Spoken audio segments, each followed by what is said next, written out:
You're looking at the new Innovv K2 weatherproof dual camera system for motorcycles. An upgrade of the old single camera C5 system, this new DVR system records 2 high-definition streams simultaneously, giving you near 360-degree coverage of your bike's surroundings as you ride. However, the new K2 does more than just record 2 video streams. It also records GPS position and speed as you ride, embedding it into the video stream so you can see exactly where you were when you were riding. The credit card-sized DVR is weatherproof and can be mounted under your seat or anywhere you have space on your bike. It has 2 sealed connectors, one for power and one for the included GPS receiver. The front and rear cameras look almost identical to the old C5 camera, but they have new weatherproof USB-C connectors that have thumb screws to make sure they don't become disconnected from the DVR. Also new is the camera mount. This is a very high-quality CNC machined aluminum mount that grips the camera firmly, preventing it from moving. 2 are included, along with the mounting hardware for each one. I installed the front camera just under the front fairing of my GL 1500 Goldwing. Dispensing with the mounting hardware, I affixed the camera mount directly to the fairing using 3M very high bond double-sided foam tape. I've been using this tape for years to fasten accessories to my bike and I've never had it fail. My rear camera is mounted under the trunk and is very innocuous. I mounted the GPS receiver under the windscreen on my glare shield. It's so sensitive that it receives a full signal from the GPS satellites when my bike is sitting inside the garage. The DVR I wired into my cubby pocket, where it's protected from the elements. Let's go to the videotape. Looking at both the front camera and the rear camera at the same time is surreal. We're used to being able to see ahead of us when riding our motorcycles, but it's very rare that we see looking backward, especially around corners. My first try at positioning the cameras was less than perfect. Like the C5, I had a bit of difficulty getting the angle of the cameras just right in their mounts. Unlike the C5, however, once I did get the cameras fixed correctly, they will never move again. The strong new mount holds them and prevents them from changing position. This was a constant battle with my C5. The microphone in the K2 is definitely better than the one in the C5. I did notice that whereas the C5 had a jack to plug in an external microphone, the K2 has no such jack. Notice the speed shown in the corner of the display. The GPS receiver records the GPS location of each frame of the video, and the speed is shown on the video as you see here. Both of these features can be turned on and off by the iPhone and Android app. It's tough to say if you could freeze frame an image and catch a plate of an oncoming car at speed. Here we have a closure rate of close to 100 miles per hour. But if you miss it coming, you have a second chance to get the plate going. And for cars with no front plate, this is the only chance you could grab it. There are visible compression artifacts, which there always will be on this type of device. Riding into the sun doesn't seem to faze the camera. Here, the sun is in the frame with no ill effects. The rest of the frame is quite visible with a little bit of lens flare and cloudiness right near the sun itself.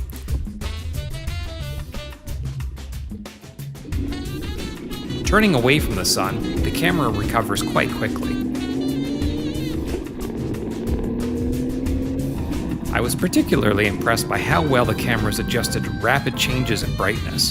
Here you can see we're in a shaded area with a very bright sky above. Instead of dimming the cameras down because of the bright sky, it set the exposure for the area we're interested in. This means the bright sky turns white and overexposed, which is what I would expect. As soon as we come out from under the trees, however, the cameras instantly react. The sky turns blue instead of white, and the picture is again properly exposed. Watch as the cameras continually adjust back and forth, almost instantly.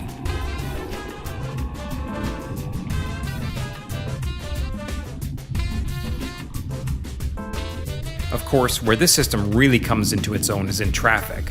Without question, the most dangerous place to ride a motorcycle, surrounded by inattentive drivers spending more time texting than driving.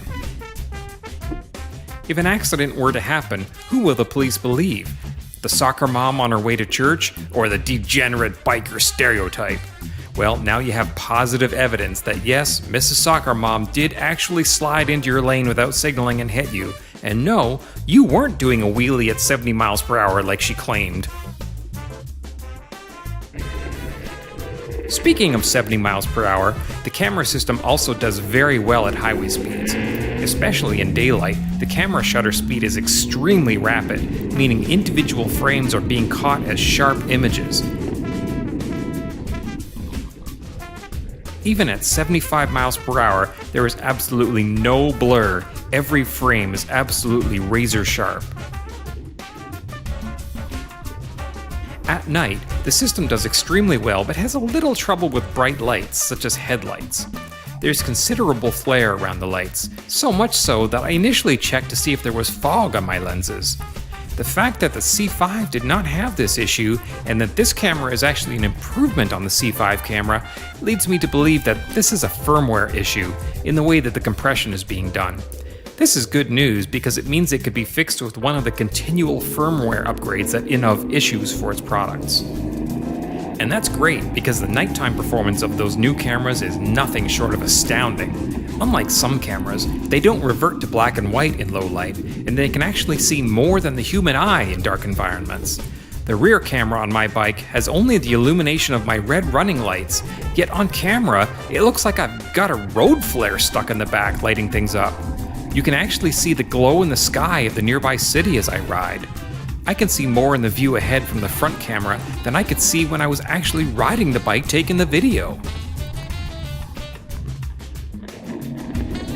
I have a very powerful lighting system on my bike, and here you can see how it looks with all of it turned on. I can see everything. No deer ahead, no surprises, and I'm definitely not outriding my headlights. The camera sees all of this, even more than I could see. When I come around this corner and encounter loose gravel right in the corner, reviewing the video showed that the camera could see the gravel before I actually remember seeing it myself. In suburban areas, where there's a bit more light, the system does even better. The rear camera, no longer limited to illumination for my running lights, picks up everything. The front camera does equally as well.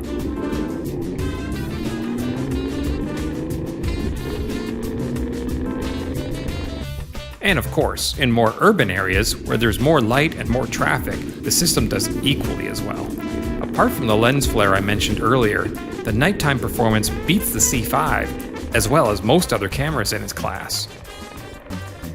The Innovv K2 is a quality camera system that performs admirably in all lighting conditions, and provides an excellent record of where you've been, what you saw when you were there, and what you may not have seen behind you.